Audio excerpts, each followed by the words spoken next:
soit un triangle ABC tel que AB qui est égal à 4, AC qui est égal à 2 racines de 5 et BC qui est égal à 6. La première question, c'est montrer que le triangle ABC est rectangle A. Donc, vous savez que pour montrer qu'un triangle est rectangle, alors on doit utiliser la réciproque du théorème de Pythagore. Donc, tout simplement, alors on va prendre question par question.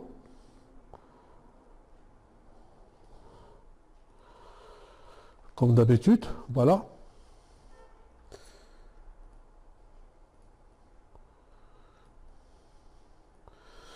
Donc, on va calculer.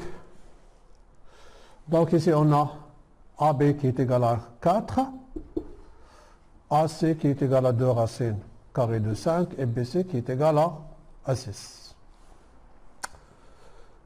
Donc, pour montrer que ce triangle est un rectangle en A, on calcule d'abord d'une part, on calcule le carré de AB plus le carré de AC. Le carré de AB, c'est 4 au carré plus 2 racines de 5 de tout au carré. C'est 16 plus 4 fois 5, c'est 20, qui est égal à 36. Et d'autre part,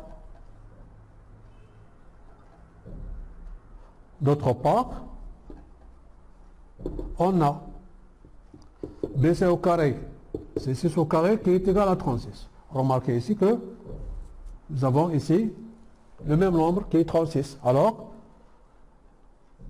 AB carré plus AC carré qui est égal à BC carré. Donc, en appliquant le théorème, la réciproque du théorème de Pythagore, donc d'après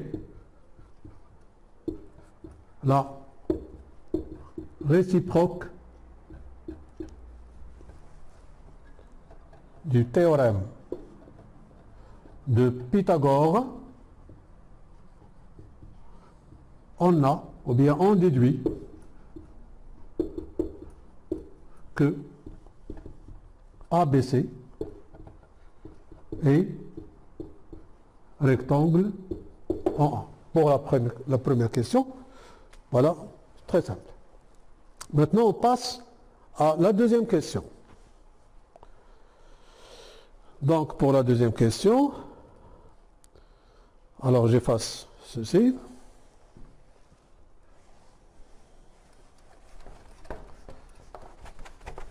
Voilà, maintenant le triangle est un rectangle.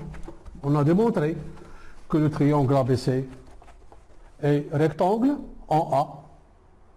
Voilà. On va calculer maintenant les rapports trigonométriques de l'angle B, ou bien tout simplement le cosinus et le sinus de B.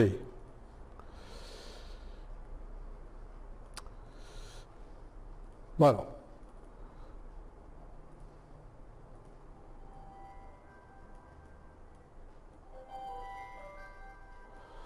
Pour le cosinus de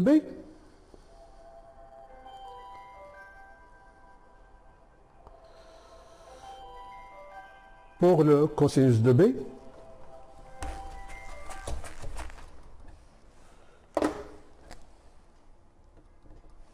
dans ce triangle, bien sûr, qu'on va utiliser, voilà, on a déjà démontré que ce triangle est rectangle en A. Pour calculer le cosinus de B, cosinus de ABC qui est égal le côté adjacent pour l'angle B, alors c'est AB, sur l'hypoténuse qui est BC. Je remplace ces 4 sur 6, en simplifiant c'est 2 sur 3. Pour le sinus du même angle, qui est égal à le côté opposé pour cet angle, c'est AC, sur l'hypoténuse, c'est toujours BC, c'est 2 racines de 5 sur 6, en simplifiant, c'est la racine de 5 sur 3. Voilà pour la deuxième question. Maintenant, on passe à la troisième question.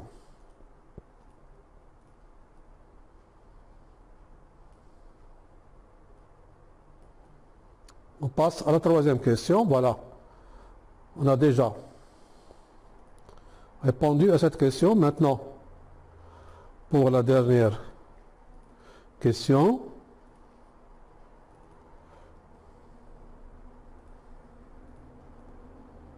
Soit M appartient au segment AB, tel que BM qui est égal à 3. N'oubliez pas ici que nous avons 4. Et ici, c'est 2 racine de 5. Et ici, c'est 6. Voilà. Donc, la droite perpendiculaire à BC, passant par M, coupe la droite BC au N. Alors, cette droite, alors on parle ici de cette droite. Voilà. Bon, ici, bon, cette droite, nous avons dit que cette droite, passant par M, qui est perpendiculaire à BC, coupe la droite BC au N. On demande de calculer la distance MN, puis la distance BN. Donc tout simplement, alors j'efface ceci, tout ceci.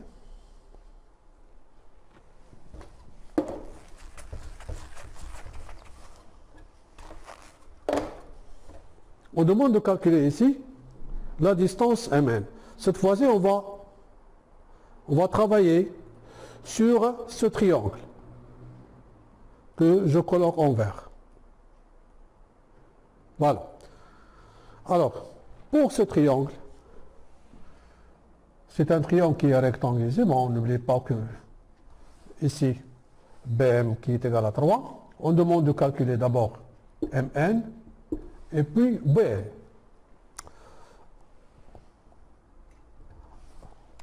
Remarquez bien que le côté MN demandé ici, c'est le côté qui est opposé à l'angle B.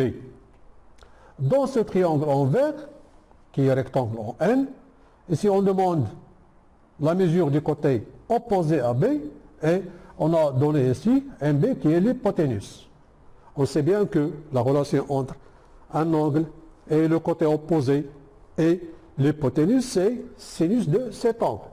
Donc, notez bien que, remarquez bien que sinus de l'angle MBN est égal à MN sur BC, qui est égal à MN sur 3. Autre chose, que l'angle MBN ici, c'est le même angle ABC. Donc ici, on aura sinus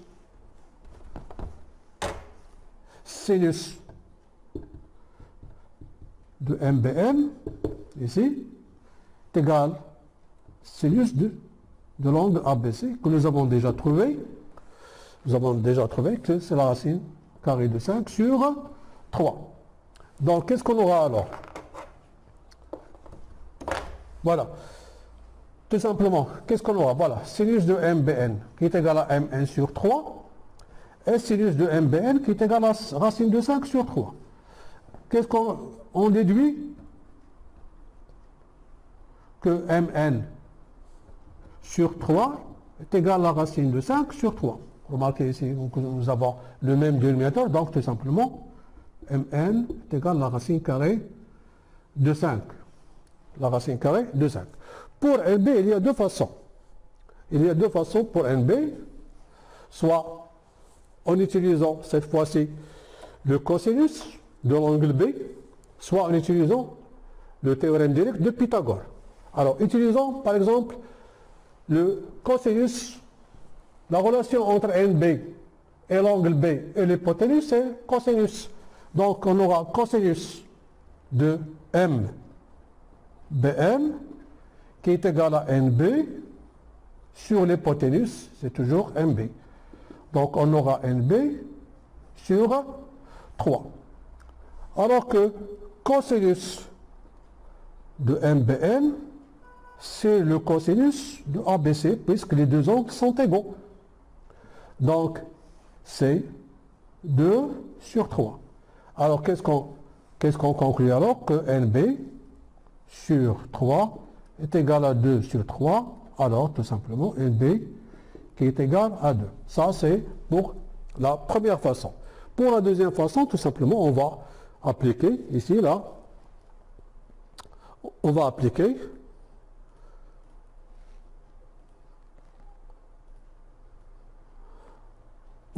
le théorème de Pythagore, tout simplement. Donc, on aura, alors, ici, maintenant, je parle de NB, toujours pour NB. Alors, le triangle, ce triangle NBM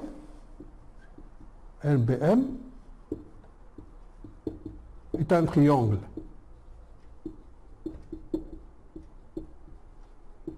rectangle en N. Alors, d'après le théorème direct de Pythagore, on a que NB carré plus NM carré qui est égal à NB carré.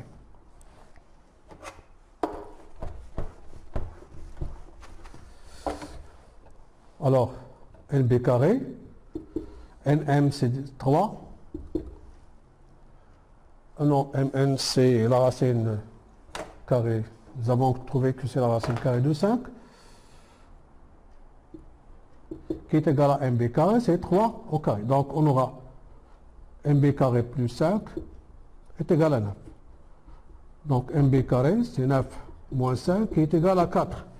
Donc NB, c'est la racine de 4 qui est égale à 2. Remarquez qu'on a trouvé ici c'est le même résultat, NB qui est égal à 2. La mesure de NB est égale à 2. Donc tout simplement ici, on a utilisé cosinus de ABC qui est égal à cosinus de MBM, et ici on a utilisé le théorème direct de Pythagore. Et voilà pour ce sujet, et à la prochaine fois.